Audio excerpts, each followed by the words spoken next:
semuanya, kembali lagi pada video pembelajaran saya bersama Lina Fatima Lisobrina. Pada mata kuliah permodelan bisnis kali ini, kita akan membahas terkait dengan growth hacking dengan menggunakan salah satu metrik yaitu AAA RRR ya, atau biasa juga disebut dengan istilah triple A, triple R, atau bisa juga langsung disebut dengan R gitu ya. Nah, dari penyebutan ini gitu ya, beberapa orang juga menyebutnya sebagai corong bajak laut atau pirate funnel ya, istilah asingnya. Nah, kenapa bisa disebut seperti itu? Karena seperti yang kita lihat ya dari cara men-spellingnya itu adalah R gitu. Nah, kata-kata R itu cenderung seperti dengan pelafalan para bajak laut gitu. Nah, apa aja sih yang ada di matriks R? Oke, mari kita bahas ya.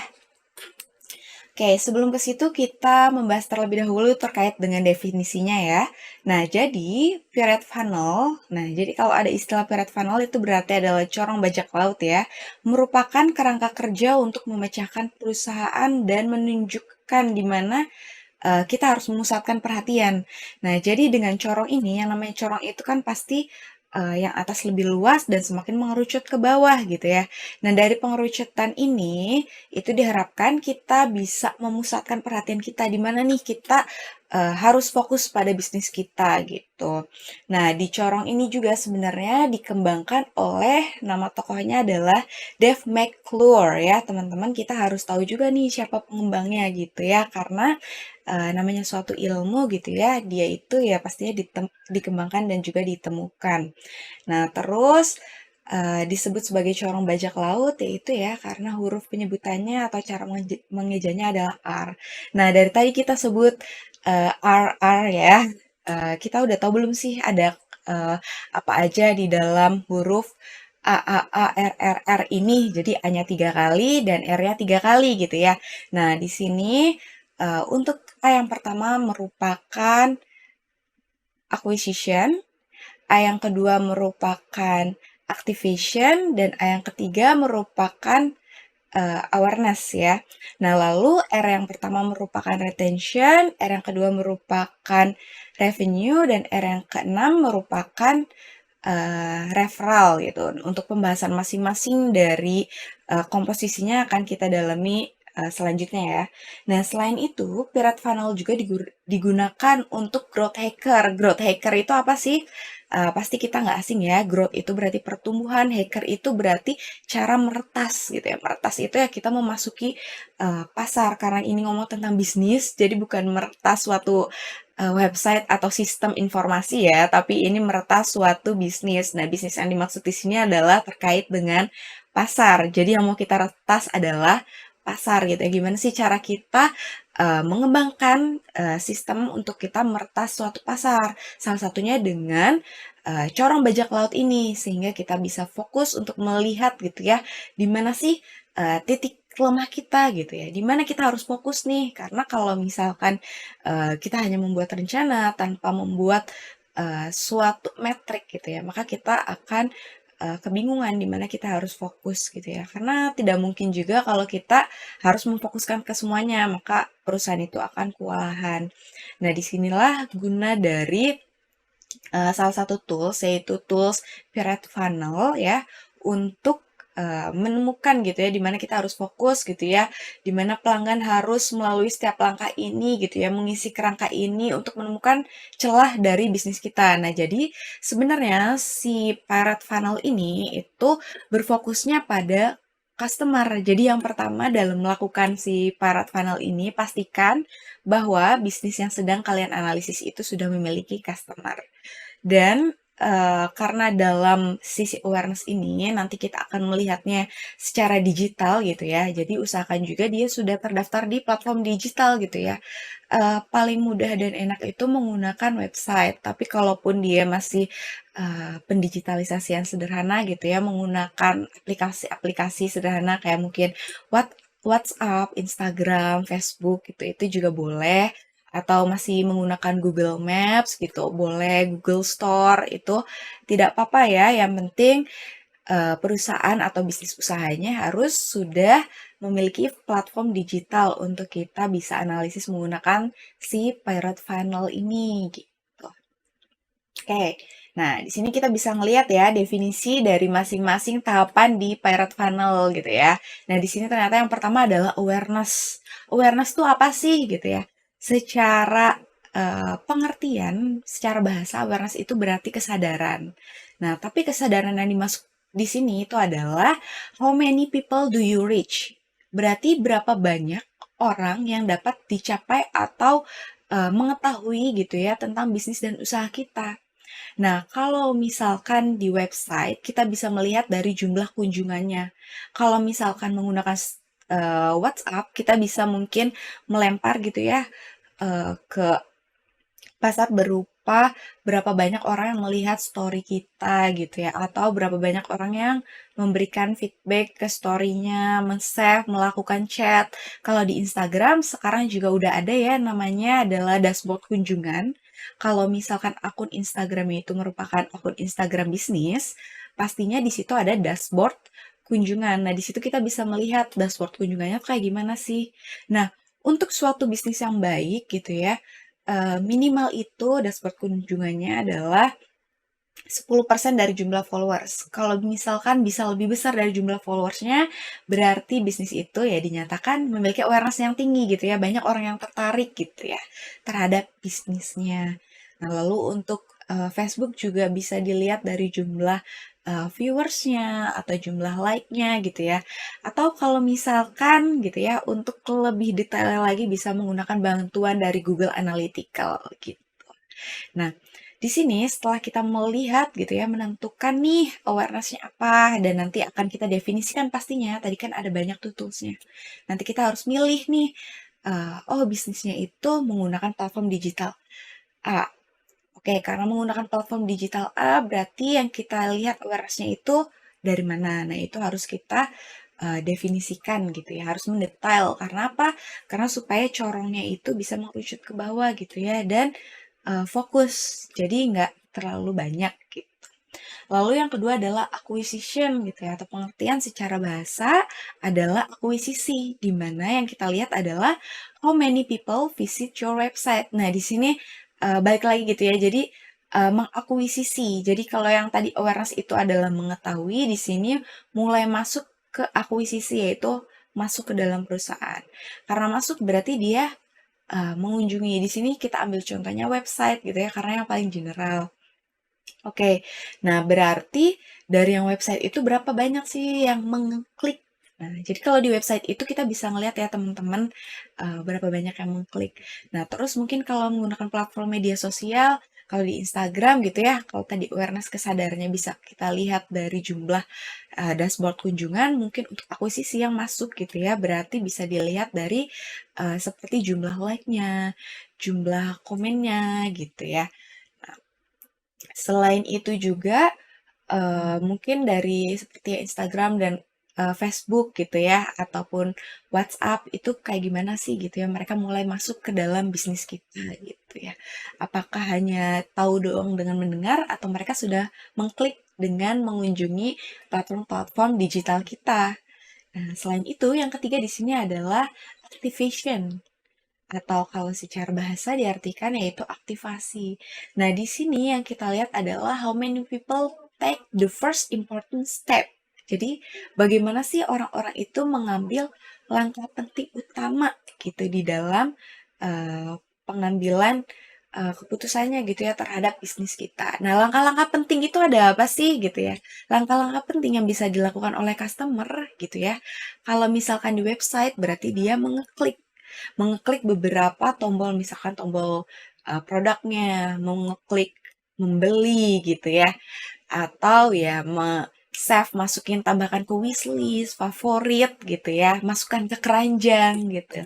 Nah, itu merupakan salah satu step-step aktivasi awal yang penting gitu ya untuk dilakukan oleh konsumen terhadap perusahaan kita. Lalu kalau dengan media sosial, gitu ya, kalau di WhatsApp, apakah dia mereply story kita? Apakah dia menge-chat kita gitu ya? Kalau media sosialnya dengan Instagram, apakah dia komen di situ? Apakah dia melakukan DM? gitu. Nah, itu. Facebook juga sama ya dengan Instagram karena itu merupakan media sosial gitu ya dan satu perusahaan juga yaitu Meta. Jadi kemungkinan tidak jauh beda. Nah, selain dari activation itu, lalu muncullah ke corong selanjutnya nih, ke bawah lagi. Di bawah lagi itu adalah retention gitu ya. Nah, retention ini kalau secara bahasa berarti pembelian berulang gitu. Nah, di sini yang akan kita lihat adalah how many people come back and or buy again gitu ya. Jadi berapa banyak sih gitu ya orang yang datang untuk balik beli lagi gitu ya. Ini sebenarnya bisa dilakukan secara digital ataupun non digital gitu ya. Dan bisa direkap juga gitu ya. Kalau yang non digital mungkin ada sistem member gitu. Kalau yang digital pastinya akan lebih terrecord lagi gitu ya dalam melakukan retention atau pembelian berulang. Karena kalau dalam platform digital itu biasanya semuanya adalah memiliki akun di sistem informasinya, lalu pada akun tersebut kita bisa men-track gitu ya, orang-orang ini sudah melakukan pembelian berapa kali, apakah melakukan pembelian berulang, produk mana yang dia sukai. Nah, di sini kita lihat gitu ya, dia tuh beli ke perusahaan kita lagi udah berapa kali sih? Apakah udah lebih dari 10 kali? Ataukah baru sekali, baru 2 kali, dan itu sangat jarang gitu ya. Nah, ini kita harus melihat. Lalu di R atau di corong kelima itu adalah revenue yang secara bahasa diartikan sebagai pendapatan.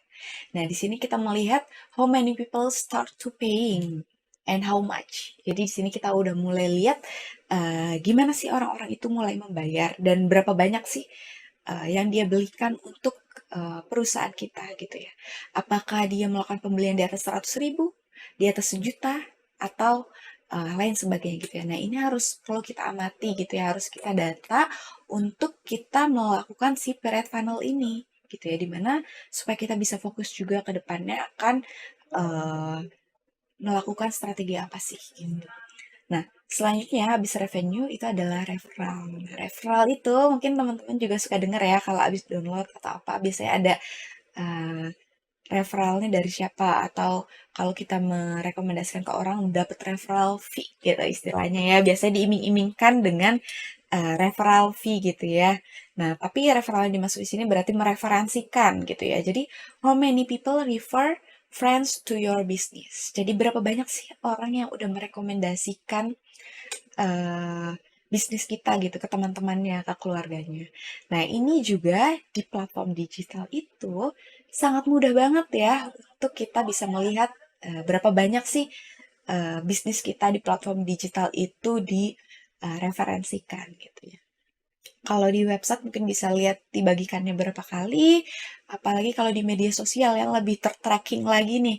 Karena ada yang namanya tanda pesawat ya. Siapa sih yang nggak asing sama istilah tanda pesawat? Tapi ini bukan lagi ngebahas tentang jodoh ya, tapi kita lagi bahas tentang berapa banyak orang yang mereferensikan. Nah, pada akun media sosial yang kita sudah jadikan bisnis, itu akan terlihat di sistem dashboardnya gitu ya, atau si pemilik adminnya bisa melihat bahwa postingan tersebut gitu ya, atau produk tersebut gitu ya, kalau misalkan udah di Instagram Store, itu sudah berapa kali sih direferensikan, di-share gitu ya. Nah, kalau nggak di TikTok juga biasa kelihatan ya, tanda bagikan itu, tanda panah, udah berapa kali sih diklik gitu. Baik itu dia akan mendownload, akan men-share link, akan langsung di-forward gitu ya. Itu semua bisa tertracking gitu ya, di Facebook juga bisa. Nah, itu ya teman-teman untuk definisi dari masing-masing tahapan di funnel Pirate Funnel ini gitu ya. Jadi di corong bajak laut ini kira-kira ada uh, keenam tahapan itu. Nah, itu penjelasannya.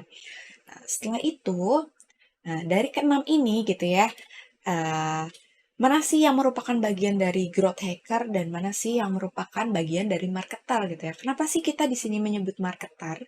Karena dalam suatu bisnis tentunya kunciannya adalah di penjualannya gitu ya. Semakin tinggi penjualannya ya berarti kita akan mendapatkan pendapatan yang semakin tinggi dan perusahaan juga bisa melakukan ekspansi yang lebih baik.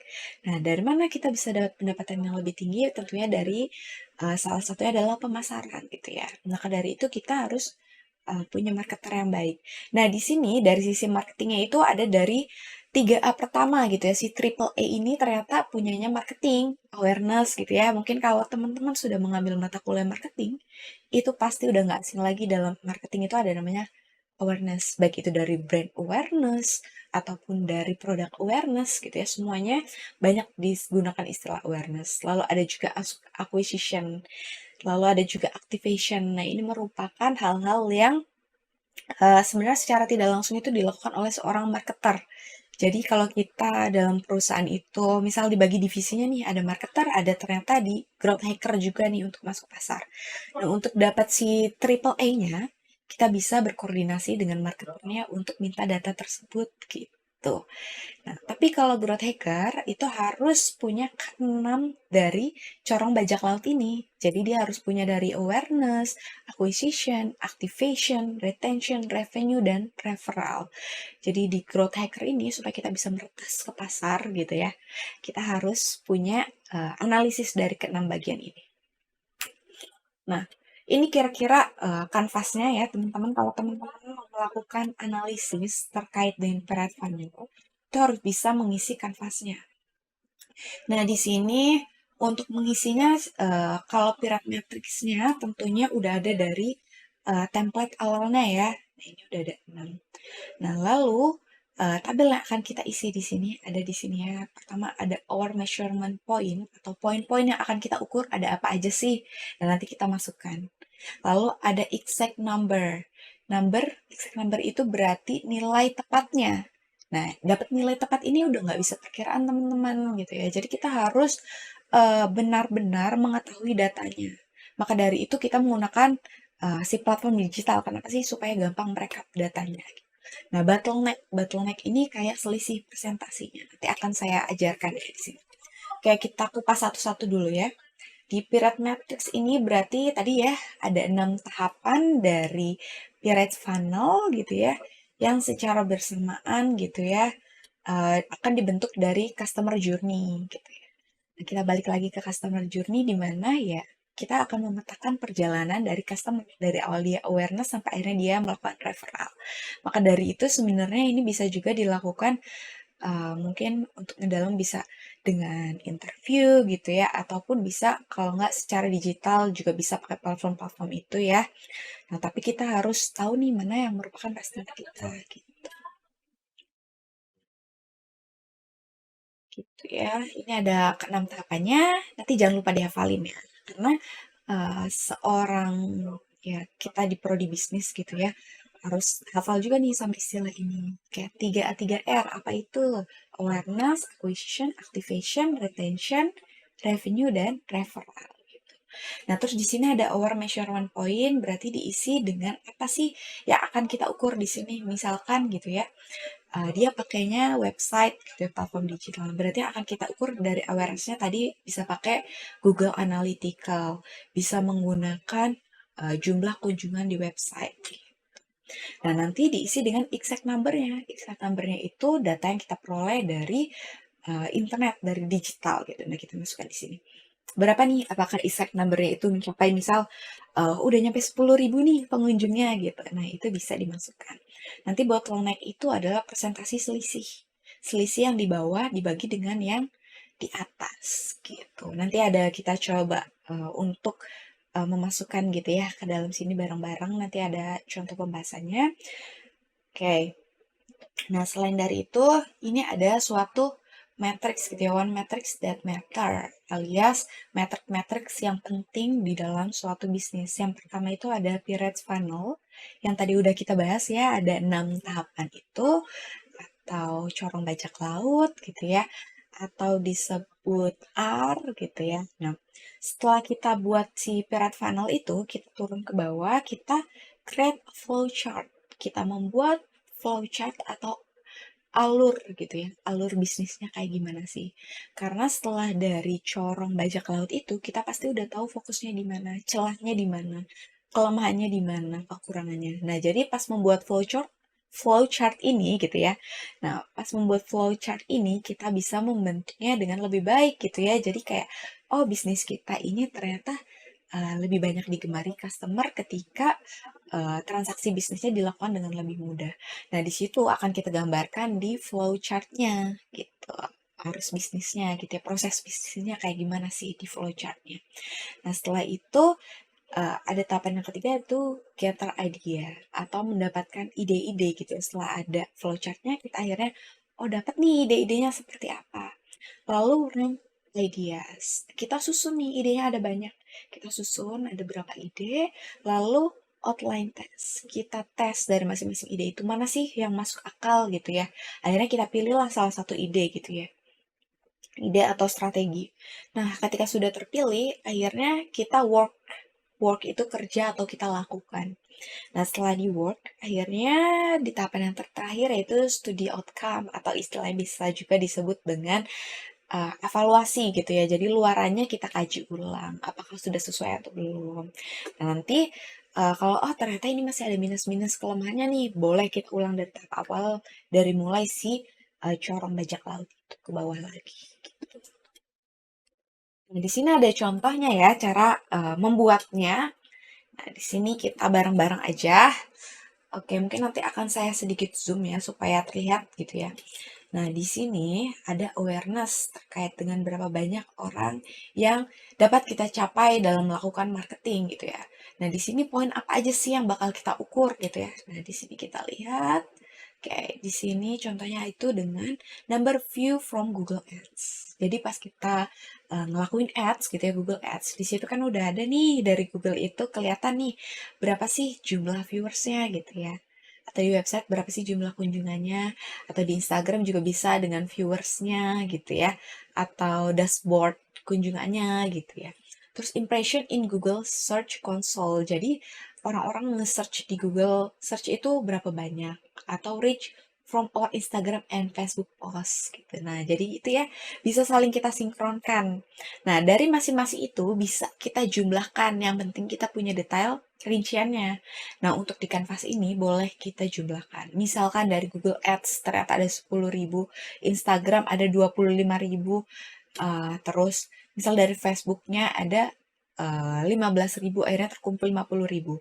Akhirnya kita mengisi di tabel exact number-nya itu adalah 50.000 gitu ya. Nah, ini contohnya aja. Nanti teman-teman pas melakukan analisis gitu ya terhadap objeknya, yang pertama pastikan tahu dulu dia platformnya apa, kedua dapat mengakses platform tersebut gitu ya, atau bisa nanti meminta izin permission gitu ya untuk meminta akses dalam melakukan analisisnya. Nah, akhirnya kalian bisa dapat data-data ini. Yang kedua ada apa nih? Acquisition gitu ya. Apa nih akuisisi yang udah dilakukan? Nih, bisa dari Google Analytics gitu ya. Nih, kalau di Google Analytics gitu ya, teman-teman nanti bisa klik menu under acquisition, all traffic, dan channel. Nah, di situ nanti kita bisa lihat ada data dan angkanya. Gitu. Ini Google Analytics ini bisa diakses untuk semua bisnis yang terdaftar, kayak misalkan dia itu punya Gmail awalnya. Yang kedua, bisnisnya itu harus punya di Google Map. Jadi nanti ada di Google Store. Nah, kalau udah ada di Google Store, bisa pakai Google Analytics gitu. Nanti dia bisa kelihatan nih the number unique visitor to website in the past month. Jadi dari si Google itu bisa kelihatan ke yang nge-link ke si websitenya gitu. Nah, ini nanti kita data lagi, kita masukkan gitu. Jadi kalau sebelumnya itu cuman yang ngelihat berkunjung atau yang melihat di Google Search gitu ya. Nah, kalau di yang akuisisi ini yang udah mulai masuk, udah mulai langsung ngeklik akun kita, gitu. Udah mulai masuk ke perusahaan kita. Nah, berapa nih? Nah, di sini udah ketemu ya, ada angka 50.000 untuk yang melakukan awareness. Ternyata pas kita data, yang udah dapat kita capai itu ada 50.000. Lalu di akuisisinya ternyata hanya 10.000. Nah, dari sini kita lakukan pembagian 10.000 dibagi dengan 50.000, dan karena kita menilai dalam presentasi gitu ya untuk si bottleneck gitu ya, untuk kita meret gitu ya, mana yang paling kecil, mana yang paling lemah, mana yang paling kuat. Nah, maka dalam persen berarti nanti disekali dengan 100%. Nah, ini mungkin kita bisa bareng-bareng hitung ya. Ada 10.000 dibagi dengan 50.000. Lalu dikali dengan 100%. Jawabannya adalah 20% ya, boleh pakai kalkulator masing-masing.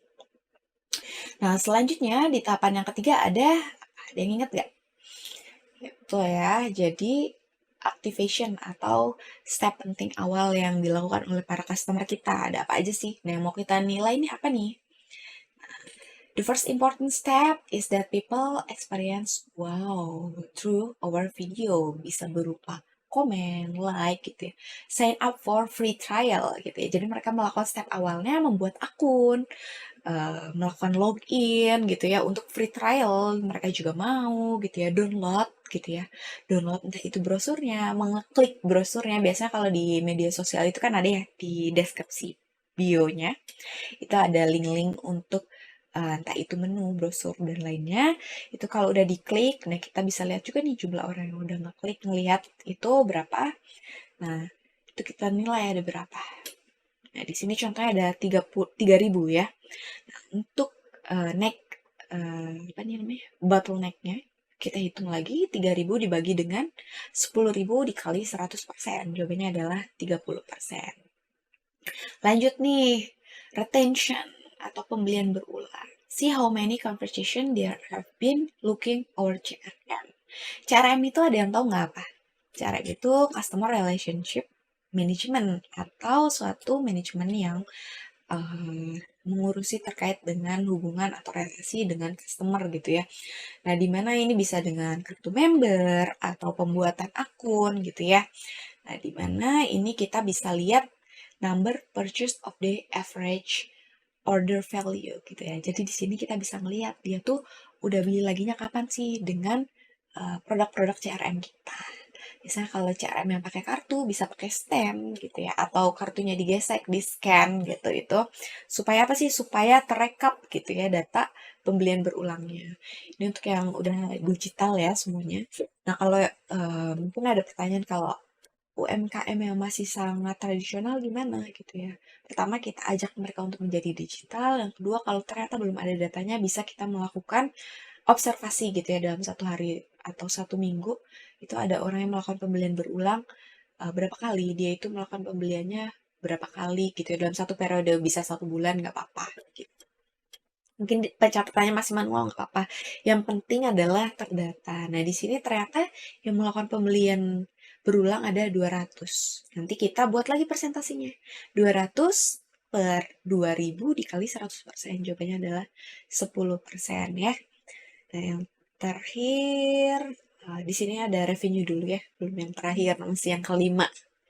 Yang kelima adalah thanks to dashboard CRM lagi gitu ya. Kita bisa lihat nih, uh, dari menu CRM itu gitu ya, kita bisa lihat orang itu udah ngelakuin pembelanjaan ke kita udah berapa banyak sih. Misal dia itu menjadi member udah 1 bulan. Dalam 1 bulan dia terus belanja udah 5 kali. Dari 5 kali itu ternyata dia udah belanja lebih dari 1 juta. Nah itu kalau misalkan pakai akun digital gitu ya, didigitalisasikan, itu udah terlihat kayak teman-teman juga di Shopee itu sebenarnya bisa di tracking ya, udah ngelakuin belanja seberapa banyak gitu ya dari suatu toko gitu itu udah bisa terlihat. Nah ini nanti bisa kita masukin datanya ya. Ternyata ini yang 200 dan yang CRM atau repeat buying tadi itu adalah 2.000 ya teman-teman. Nah untuk tahapan yang terakhir terkait dengan refer gitu ya kita bisa lihat nih gitu ya apakah itu dari ambasador gitu ya atau ya orang-orang yang refer tadi ya udah saya jelaskan bisa dari tanda pesawat, bisa dari tanda panah bagikan, bisa jadi dari copy link gitu ya semuanya, atau pada saat pembuatan akun gitu ya, biasanya pada platform digital itu dikasih nama referral gitu ya, kode referral. Nah, ketika kode referral dimasukkan, berarti dia itu mendaftarkan akun, mendapatkan referensi dari orang tersebut gitu ya. Nah, dari situ maka ya kita bisa melihat nih si A sudah mereferensikan ke berapa orang nih, dia sudah mempengaruhi berapa orang untuk melihat produk kita gitu. Nah, nanti kita bagi lagi masing-masing. Oke, setelah kita bagi semuanya, dari bottleneck ini gitu ya, kan kita udah melakukan presentasi ini dari setiap tahapannya, di mana yang ada selisih gitu ya, selisih dalam bentuk presentasi. Nah, kita lihat di mana yang selisih presentasinya paling kecil gitu ya, berarti kan dia angkanya kecil gitu ya. Nah, dari yang paling kecil ini, atau selisihnya paling jauh gitu ya, jadi berarti dia mengalami drop yang cukup tinggi gitu ya dari masing-masing tahapan. Nah, dari sini berarti ini yang akan kita fokuskan. So, this is your bottleneck. Berarti itu yang mau kita fokusin. 10% ini bottleneck-nya siapa sih? Bottleneck-nya revenue dan retention.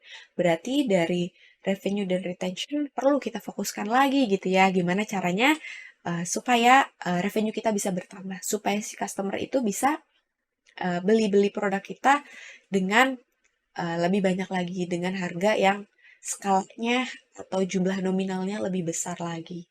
Lalu retention pembelian berulangnya, bagaimana nih supaya dia punya retention pembelian berulang yang lebih sering frekuensinya gitu ya. Nah ini perlu berarti akan menjadi fokus. Nanti pas di penulisan strategi boleh dituliskan. Mungkin perusahaan bisa melakukan produk bundling gitu ya, supaya nanti belinya jadi banyak, dia nggak kerasa gitu ya, si customer ini kalau ternyata merasanya beli 400.000 dapat 4 pieces gitu ya. Padahal ya emang itu lagi promosi bundling supaya untuk meningkatkan revenue-nya kita gitu, itu bisa. Atau untuk retention-nya supaya tinggi, kita menggunakan hadiah gitu. Jadi setiap kali udah beli 5 kali, nanti di penukaran yang kelima bisa gratis apa gitu, produk-produk kita atau hadiah atau diskon promo gitu. Nah, itu ya teman-teman, nanti dari sini kita bisa menggunakannya sebagai eh, apa? Strategi-strategi yang akan kita keluarkan dari suatu bisnis gitu sih kira-kira ya.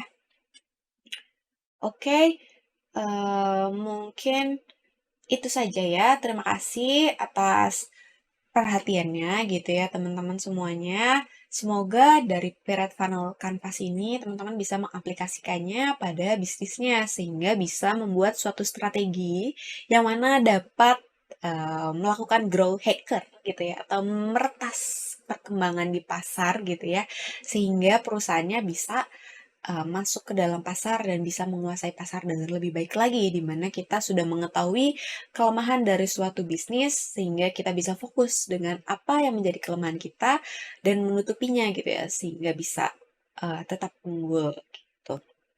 Nah, untuk di Red Funnel Canvas-nya nanti bisa dicoba masing-masing gitu ya, dengan objeknya masing-masing. Silahkan dapat dicoba gitu ya. Dan untuk kanvasnya gitu ya, akan saya bagikan juga gitu ya bisa itu di deskripsi dari video ini ataupun pada halaman LMS. Jadi teman-teman masing-masing bisa mengaksesnya dan mencobanya gitu ya. Coba dihitung sendiri nih. Kira-kira mana yang paling bagus dan berikan saran dan rekomendasi dari hasil Pirate Panel Canvas-nya. Oke, cukup sekian saja gitu ya presentasi terkait dengan Grow Hacker dalam permodelan bisnis kali ini. Semoga teman-teman bisa mengimplementasikannya pada bisnis dan bisnisnya semakin maju. Saya pamit. Wassalamualaikum warahmatullahi wabarakatuh.